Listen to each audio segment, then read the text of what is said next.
შინაგან საქმეთა ორგანოებმა გადმოგცეს ჩანაწერები, ესე იგი კამერის ჩანაწერები, რომლის შეფასების დროს ჩვენ მივედით იმ დასკვნამდე, რომ საქმე ჰქონდა პროვოკაციის მოწყობის, აი წინასწარმომზადებას პროვოკაციისა. ინციდენტამდე 1 დღით ადრე 10 საათი 36 წუთი და 13 წამი, 10 საათი 36 წუთი და 41 წამი. გვანცა კველაძისა და თამუნა ლაცაბიძის ფარული საიდუმლო საუბარი. კველაძე საჩვენებელი თითით თანმიმდევრულად მიუთითებს ქვედა სართულის 4-ვე კამერაზე. მესამე პირის გამოჩენისთანავე ორივე მყისიერად წყვეტს მოქმედებას და იცვლის ქცევას.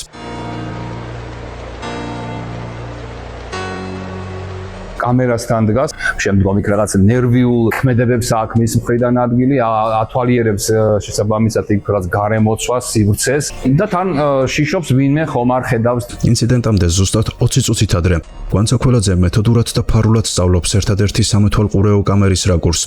კონდიციონერის პულტის ვითომ დარეგულირება მხოლოდ იაფასიანი შენიღბაა. ციფრული ეკრანი კამერის ხედვის არედან 90 სანტიმეტრითაა ასტენილი. ხოლო სუბიექტის მზერა პირდაპირ ობიექტზეა მიჯაჭვული. ნერვული ტუჩის მოკნეტა, სივრცის კონტროლი, უკან დახევა და 15 წამში კვლავ კამერასთან დაბრუნება. ეს არის საბოტაჟის წინაშე მობილიზება.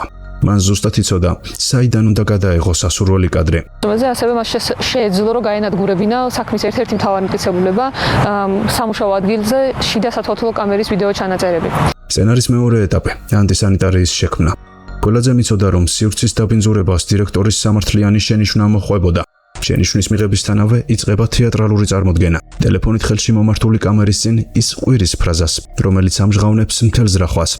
მართლა გადაგიღებთ, აი თუ ეხლა რასაც მეუბნები, თუ მართლა ეს არ ვანახო, აი ნებისმიერ ადამიანს. ეს არ არის დაცვის ინსტინქტი, ეს არის პირდაპირი შანტაჟი. თქვენს წინაშეა წინასწარ დაგეგმილი ცივსისხლიანად გათვლილი და ორგანიზებული პროვოკაცია, რომლის მიზანიც 30 წლიანი ისტორიის მქონე საწარმოს განადგურება. მისი დამფუძნებლის სამოქალაქო სიკვდილი და მართლმსაჯულების თეატრალურ შოუთ ქცევა იყო. მთლიანობაში ჩვენ ეს გვაძლევს იმის სურათს, რომ ის უკვე წინასწარ ამზადებდა პროვოკაციას. გვანცა კველაძის მიერ სასამართლოში გაკეთებული განცხადებები რეალობას არ შესაბამება. განსაკუთრებით უცნაური ის ტყუილი, თითქოს მას არ ჰქონდა ინფორმაცია ფოტო-ვიდეო გადაღების აკრძალვის შესახებ. თქვენ ბრძანეთ, რომ ბატონმა რეზომო რომ დამინახა ტელეფონიო ხელშიო, აი გახიზნიანდაო. შეიძლებოდა თუ არა იმ სივრცეში, ეხლა თქვენ მოკლე სივრცეს კი არ გულისხმობ. აი დიდ სივრცეს გულისხმობ. იქ ტელეფონი ან გადაღება კი არა საერთოდ ქონა, თუ შეიძლებოდა და ყოფილხარ თუ არა გაფრთხილებული, რომ ტელეფონი არ შეიძლებოდა სამუშაო მაგიდაზე. პირადად შემით ყველა თანამშრომელი იყო გაფრთხილებული ამ წესის შესახებ. ეს სურათი გეცნობა თქვენ? ეს სურათი გეცნობა? რა? აი ბატონო მოსამართლე, ნახეთ, სივრცეში.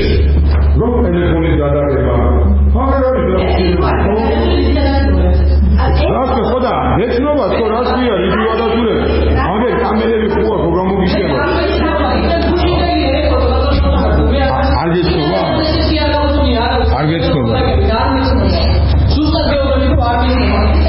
ანუ თქვენთვის გაფრთხილება. გვანცა კველაძე მოატყუა სასამართლო მისცა არასწორი და ცრუ ჩვენება, მოატყუა მოსამართლე და დაგვაბრალა ჩვენ, ვითომ ჩვენ დავაკარეთ ეს სტიკერი, მაგრამ ვიდეო ჩანაწერს რა უშველოთ?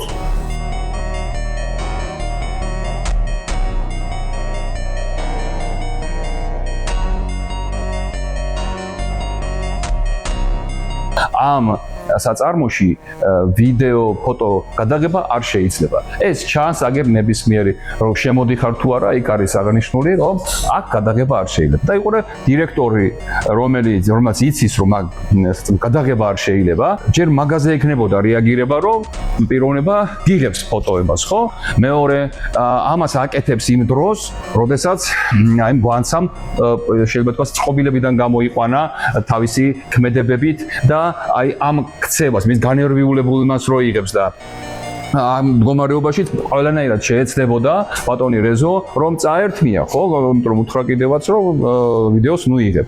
წაერთმია და აი ამ წართმების პროცესში ბუნებრივია ხა გვანცა თუ წაიქცეოდა და ასეც გააკეთა, შეიქმნებოდა ისეთი სცენარი, თითქოს ბატონმა რეზომ მას ფიზიკური შეურაცხყოფა მიაყენა და დაარტყა და რაღაც, თუმცა ექსპერტიზამ ეს დაადასტურა რომ არანაირი დარტყმა არ ყოფილა, მაგრამ სცენარი, რომელიც იყო წინასწარ დაწერილი გვანცასა და მისი ალბათ სხვა სცენარისტების მიერ საბოლოო ჯამში დაიდგა, შეფასდა მათთვის სასარგებლოდ, იმიტომ როგორც ვიცით, სასამართლომ მანამდე გამოძიებამ და კიდევ იქ რაღაცა შრომის ინსპექციამაც ვანცა ყველადის სასარგებლოდ შეაფასეს და ასეთი ზარალი მიაყენეს ბატონ რეზოს და ამ საწარმოს, ხო, ჩვენ ვიცით რომ ამას მოყვა მე უკვე დაუშვათ კლიენტების დაკარგვა, მოყვა ნერვიული სისტემის დარღვევა, შეიძლება ითქვას ამ პატარა არასრულწლოვანის, რომელიც კადრებში გამოჩნდა და მთელი სხვა ეს ფაქტორები, რომელიც ბუნებრივია, შემდგომ ჩვენ ახლა სასამართლოში შევიტანეთ აი ამ ზარალის ანაზღაურებისთვის და კიდევ გრძელდება ეს პროცესი და დავადასტურებთ რომ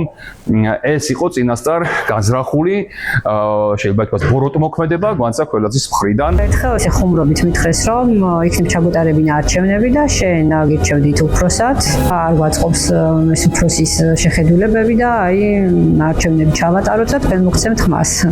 ეს კი უთქვიათ ნამდვილად გვანცას უთქვიან ნამდვილად. ამ ფრაზამ ფარდა ახადა პროვოკაციის რეალურ მოტივს. წაწარმოს ხელში ჩაგდება და მენეჯმენტის უკანონო ჩანაცვლება, მედია ტერორი, ბულინგი და არასრულწლოვანის ტრავმა. ტელეკომპანიების ფორმულა TV პირველი ნანუკას შოუ, გადაცემების სწრაფი მონტაჟი, შრომის ინსპექციისა და ტელეკამერების სინქრონული შეჭრა საწარმოში. ამ წუთებში შრომითი ინსპექციის თანამშრომლები იმყოფებიან სტამბა რეზონში, რომლის დირექტორიც სიტყვიერ და ფიზიკურ ძალადობაშია მხილებული. ძალადობის ამსახველ ვიდეოს მსხვერპლის მეგობარი აქვეყნებს. შრომის ინსპექციის სინქრონული შესვლა ტელეკომპანიებთან ერთად წარმოადგენდა არა შემოწმებას, არამედ საჯარო ლინცის წესით გასამართლებას, უდანაშაულობის პრეზუმპციის დარღვევა. საჩივრის შეტანისთანავე ამოქმედა აგრესიული მედია მანქანა. ამიხსენი რეზო რატომ არ ზის ციხეში? რას გეუბნება პროკურატურა? მეც მანდ ვარ ნანუკა და ეგ მაღიზიანებს ყველაზე მეტად რომ 17 თვე ვერ დამიცვა. გამოძიების დასრულებამდე 68 წლის კაცის მოძალადეთ გამოცხადებით უხეშად გაითელა საქართველოს კონსტიტუციით გარანტირებული უდანაშაულობის პრეზუმპცია, მაგრამ ამ ბინძურმა კამპანიამ ყველაზე მძიმე დარტყმა არასრულწლოვან ბავშვს მიაყენა. როგორ გინდა როცა შენ სიმართლეს აღარავინ უსმენს? Facebook-ზე რაც მოხდა შემდეგ ჩემთვის ჯოჯოხედად იქცა. კომენტარები, შევარწყვა, დაცინვა, ბრალდებები და მე უბრალოდ აღარ მინდოდა ხალხთან გასვლა. მაზალიდან სკოლაში წავსულიყავი, მაგრამ არ მინდოდა. არ შემეცვა. აღარ მინდოდა რადგან გწნობდი რაც იქნებოდა. მე შინოდა. ექსპერტიზის ოფიციალური დასკვნა 10-დან 9 ბალი. აი ასეთი მძიმე ფსიქოლოგიური ტრავმა მიადგა ბავშვს იმ ორგანიზებული ბულინგის გამო, რომელსაც ეგრეთ წოდებული უფლებადამცველები პროპაგანდისტულ ეთერებში ახორციელებდნენ. მაგრამ ორგანიზებული პროვოკაცია ამით არ დასრულებულა. როდესაც ცრუ ნარატივი ჩამოიშალა, დაიწყო მოწმეების პირდაპირი ტერორი და სასამართლოს შეცდომაში შეყვანის დანაშაულებრივი მცდელობა. რაცა ერთი სიტყვა ვქვი რომ ტყუილს ავრცელებს პოსტის ავტორი და ძალიან დიდი უარყოფითი ემოციები წამოვიდა გვანცას მეგობრების მხრიდან, პირადად ჩემს შეურაცხყოფაზე გადმოვიდა, ჩემი შვილების მიმართ შეურაცხყოფაზე გადმოვიდა და გვანცა ქველაძის ღია მუქარა თანამშრომლებს. დღემდე ფინანსურად კაცია ადამიანი ჩემი ინფორმაციით 4, ანუ არ ვიცი, ზოგი წავიდა როგორც ვიცი და ზოგი 4-ზე ზუსტად ვიცი რომ იქ მუშაობს. როგორც ჩანს მათ დავიწყდათ რომ სრულჩვენება დანაშაულია და ამ ყველაფერს აუცილებლად მე და ჩემი ადვოკატი ვფიქრობთ რომ სამართლებრივად მივხედოთ. ეს არ გახლავთ რიგითი ფრაზა. ეს მოწმეების დაშინების ორგანიზებული სქემაა. მოწმე ანი გოდერძიშვილის ჩვენებას გვანცას უახლოესი მეგობრის თამუნა ლაცაბიძის მხრიდან საშინელის შეურაცხყოფელი ეპითეტები მოჰყვა.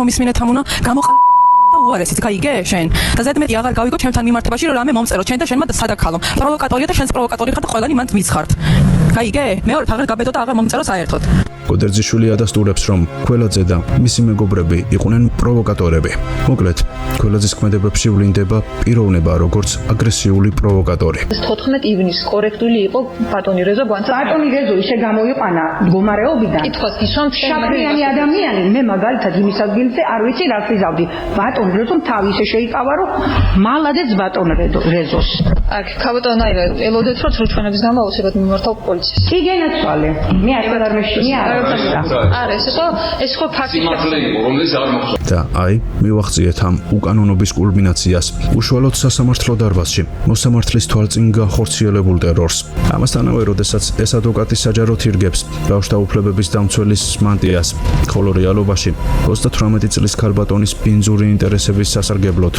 თვალს ხუჭავს და 12 წლის მოზარდის უფლებებისა და ფსიქიკის განადგურების თანამონაწილე ხდება აი აქ მთავრდება უფლებადამცველის ყალბინი ღაბი და იწყება ზნეობრივი ფსკერი და ცინიკური ორმაგი სტანდარტი ეს არის პროფესიული ეთიკისა და კანონის ღია ფეხქვეშ გათელვა, რასაც საგამოძიებო ორგანოებისგან სჭირდება მყისიერი და უმკაცრესი სამართლებრივი რეაგირება. 4 დამოუკიდებელმა ექსპერტიზამ სრულიად გააბათილა, ცრუბრალდება, არანაირი ფიზიკური ძალადობა, არანაირი დარტყმა რეზო რაზმაძის მხრიდან არ განხორციელებულა. ჩატარებული არის ვიდეოფონოსკოპიური ექსპერტიზა, კარგად ჩანს, როგორ ეცემა კვანცა ქველაძე. ეს დაზიანებები მიყენებულია სწორედ დაცემით და არავითარ შემთხვევაში ადამიანის ხელით. ვიგზავნა თავში როგორ მომხდა და ხელში ჩამარტყა ტელეფონი გამაგდებინა. სასამართლოზე დაისვა საკითხი თავის მიდამოში იყო თუ არა დაზიანებები, თავის მიდამოში და სხეულის სხვა ნაწილებში გარდა მარჯვენა მუხლისა და მარჯვენა ინდაყვის ახლისა, რომელიც აღნიშნეთ რომ დაცემით არის მიღებული, სხვა დაზიანება არ აღინიშნება და რაც თავარი კონტაქტი არ აღინიშნება. კვანცა ქველაძემ შეგნებულად და მრავალჯერ მოატყუა საგამოძიებო ორგანოები და მართლმსაჯულება. ეს საქმე აღარ არის კერძო დავა. ეს არის მაგალითი იმისა თუ როგორ შეიძლება ორგანიზებულმა პროვოკაციამ, სრუდასმენამ და მედია ბულინგმა საფრთხე შეუქმნას 33 ოჯახის არსებობას, გაანადგუროს ბიზნესი და შელახოს ადამიანის პატივი და ღირსება. ყველა მტკიცებულება, ვიდეო ქრონომეტრაჟი და საექსპერტო დასკვნა უკვე გადაცემულია საქართველოს პროკურატურასა და ექსპერტიზის ეროვნულ ბიუროს. სიმართლეს ვერც იმიტირებული ყვირილი გადაფარავს და ვერც ორგანიზებული ცილის წამება. პროვოკაცია მხილებულია.